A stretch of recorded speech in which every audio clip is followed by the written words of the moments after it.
First, I would like to acknowledge the beautiful country that this video was researched and filmed on and where I live, Wurunjeri country.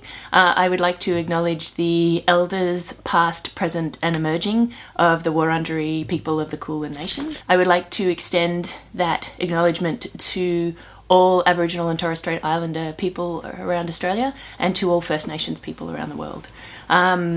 I acknowledge that sovereignty was never ceded in Australia and that we are living and working on stolen land. I would like to acknowledge my personal connection to this beautiful country, which are the cheeky birds that accompany me on my walk to work every morning, and the beautiful sound of rain in the tree outside my window at night, lulling me to sleep. Aboriginal and Torres Strait Islander people are warned that this video contains the images of deceased persons. So, welcome to the lecture.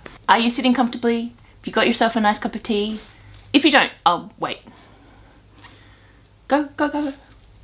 Actually, we need to get started. So if you need to go get a cup of tea, pause this and then make yourself a cup of tea. Come back. We'll be here. I should introduce myself. My name is Sarah from Lothian. I am an academic, tutor, artist, an author, probably some other things. I have been teaching for I've been teaching for about 15 years now, everyone from tiny preps to adults, and I'm about to embark on a PhD on EduTube, which is educational videos on YouTube, which I'm very excited about. Alright, this week we're looking at comparing histories and how histories overlap. So we think of, and we have been taught, that history is just one long straight line of stuff happening. Stuff starts happening here and just keeps going. And that's just not the way it works. That straight line that you're thinking of is most probably a mainly white, European and mostly British perspective. So let me give you an incredibly quick sum up of the history that we're taught. Alright, so we have the Neolithic and Bronze Ages, which are 6000 BCE to 800 BCE. We have the Iron Age, which is 800 BCE to CE 42. We've got Roman Britain from CE 42 to CE 410. Viking and the Anglo-Saxons from 430 CE to 1066. Norman Britain goes from 1066 to 1154. Then we've got the Middle Ages from 1154 to around 1485. We get the Tudors period in from 1487 to 1603. We get Civil War and Revolution from 1603 to 1714. We get the Brits expanding their empire from 1715 to 1835. We get Victorian Britain from 1837. What happens in 1836 then? Victorian Britain from 1837 to 1901, we get the World Wars from 1900 to 1945, and then the modern era from 1945 to now. So that's what we've been taught. However, that really misses out on a bunch of other events. So let's have a look at some of those other events. Here's another timeline for Asia. Here's an African timeline. Here's a Southern American timeline. Here's a Middle East timeline. In fact, here is a world history with a myriad of countries' histories overlapping. That one is huge. History is happening everywhere, all at the same time. Let's have a look at what was happening in various places around the world in the 1700s. We know that the Brits were invading Australia around then, that's what we've been taught. What else was going on around the world? So in Africa, in 1795, the British seized control of Cape Colony, and in 1799, the Rosetta Stone was discovered. In Asia, in 1757, the British East India Company rules much of India. In Southern America, in 1739, the British capture the Spanish city of Portobello in Panama. Okay, so the Brits are fairly all over the world at this point. Let's try an earlier date. In 11 to 1200 in the history of European culture, this period is considered part of the High Middle Ages. In the Song dynasty China, at the same time, an invasion causes a political schism of North and South. The Khmer Empire of Cambodia flourished during this century. So 1147, Moscow is founded in Russia. Following the expansions of the Ghaznavids and the Gurd Empire, the Muslim conquests in the Indian subcontinent take place at the end of the century.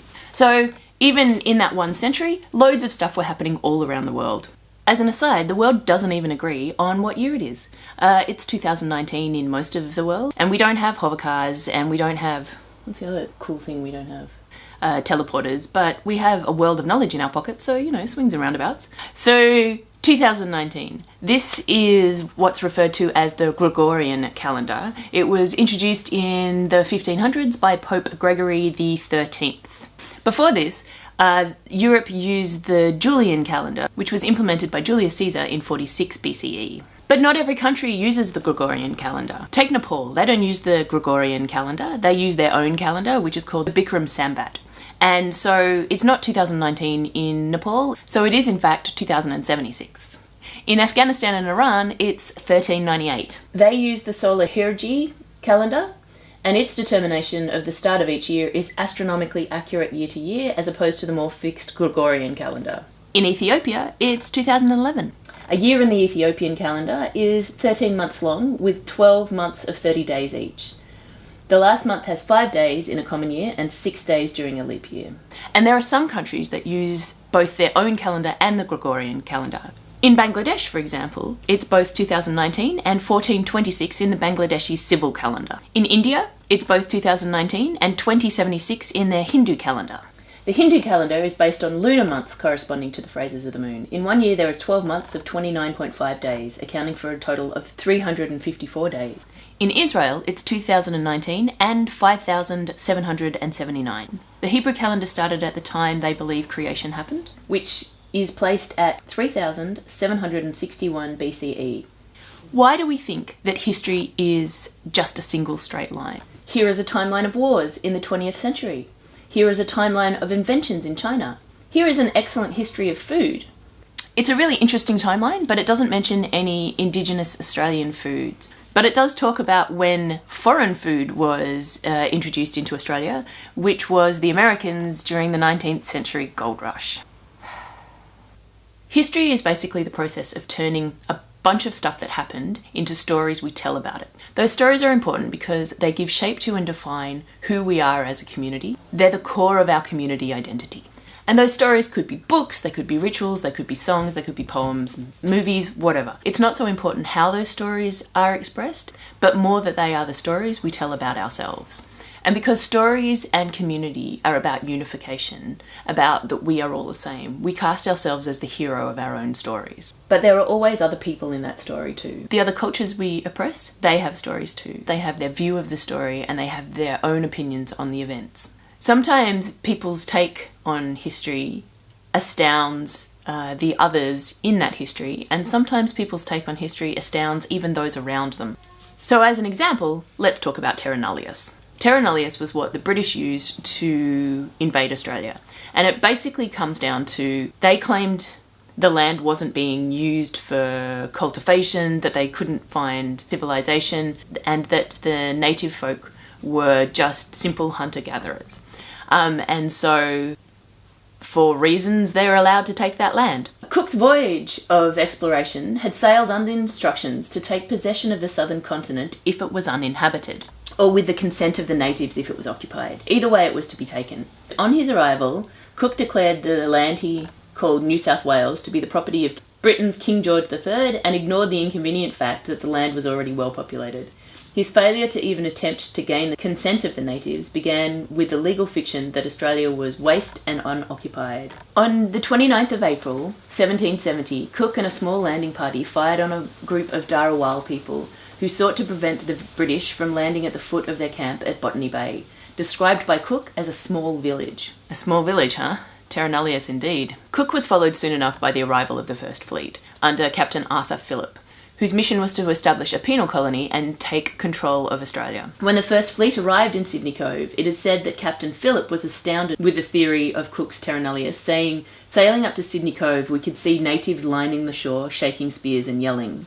He wrote in his journal, "We found the natives tolerably numerous as we advanced up the river, and even at the harbour's mouth, we had reason to conclude the country was more populous than Mr. Cook thought it." Even in the history we are taught, Gold Rush, the bushrangers, the Anzacs, Aboriginal and Torres Strait Islander people are left out of these stories. For example, how many Aboriginal bushrangers can you name? Let me tell you about one of my favourites. This is Marianne Bug. Her father was James Bug, a British man, and her mother was an Aboriginal woman whose language group is not recorded, named Charlotte.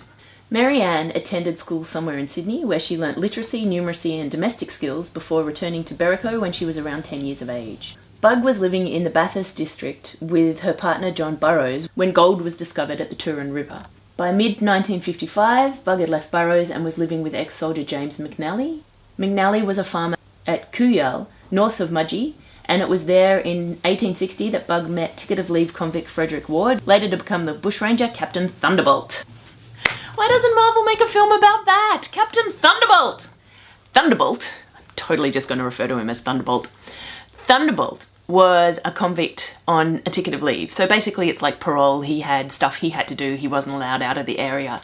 And he had to turn up to musters every 3 months, basically checking in. Bug fell pregnant to Thunderbolt, and Thunderbolt took her back to her father's farm. In doing so, he broke the ticket of leave regulations that required him to stay where he was, and he was also late to his next muster, riding a stolen horse, which turned out later to just be lost. His ticket of leave was revoked and he was sent to Cockatoo Island in Sydney to serve out the rest of his sentence. Thunderbolt escaped, one of the very few escapes from Cockatoo Island, and met back up with Bug, where they started on their bushranging career.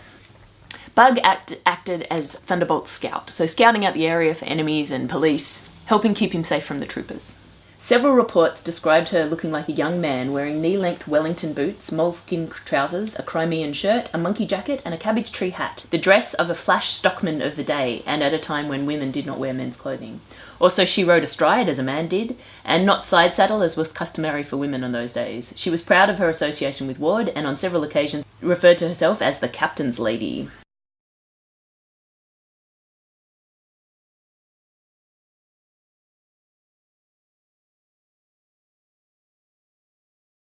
There were also a number of other Aboriginal bushrangers, including Yellow Billy and Mosquito.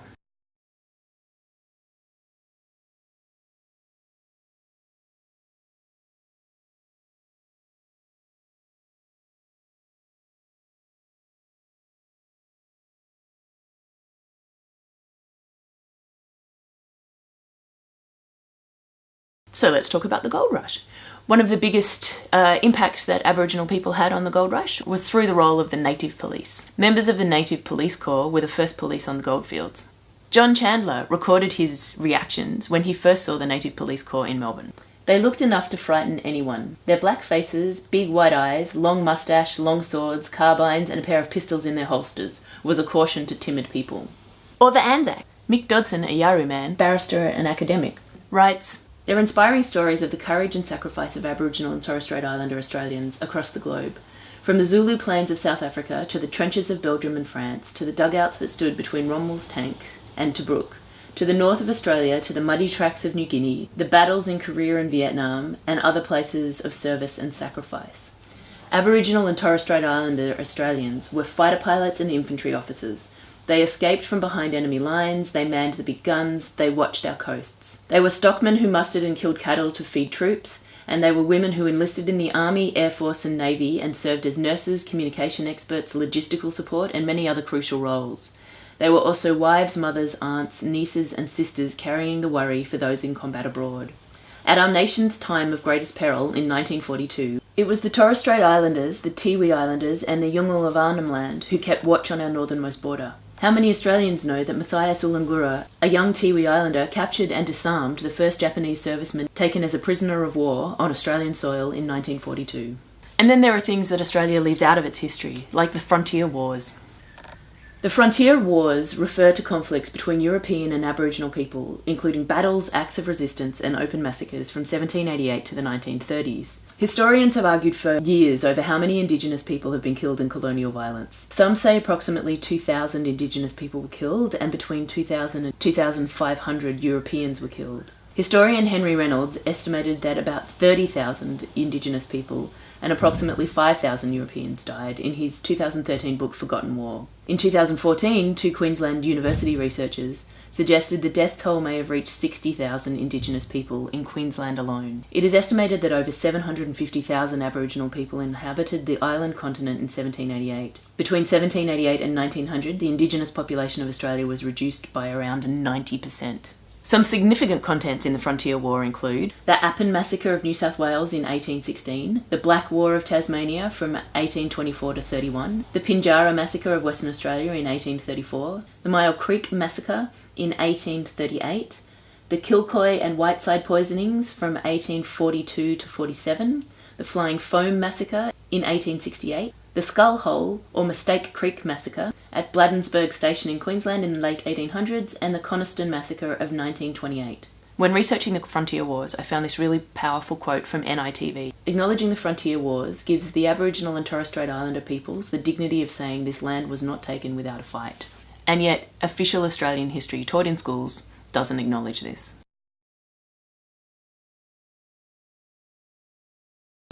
Australia Day is currently celebrated on January 26, which is when the first fleet hit Sydney Cove. But it wasn't the first time they had landed on Australian soil, as they had landed a bit further down the coast a couple of days earlier, but moved up. However, it hasn't always been celebrated on January 26. The first ever official Australia Day was on the 30th of July 1915, and it was created as a way to raise funds for the war effort. 1 year later, they changed the date. So in 1916, Australia Day was on July 28. It's also been celebrated on the 1st of December, the 1st of June, December 28, and various other dates. All of the states and territories of Australia were celebrating the National Day together by 1935, although it was still known as Anniversary Day in New South Wales and Foundation Day in other areas.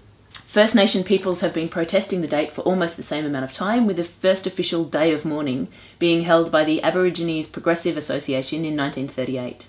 Australia Day only became an official public holiday for all states and territories in 1994.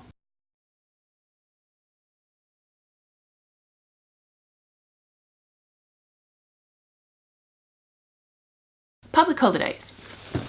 So the only public holiday which celebrates our First Nations people is Reconciliation Day, which is celebrated by Canberra alone on May 27th. In contrast, there are double the amount of public holidays celebrating colonisation, Australia Day and Proclamation Day in South Australia, or sports, Grand Final Day in the Melbourne Cup, or overseas wars, Anzac Day and Remembrance Day.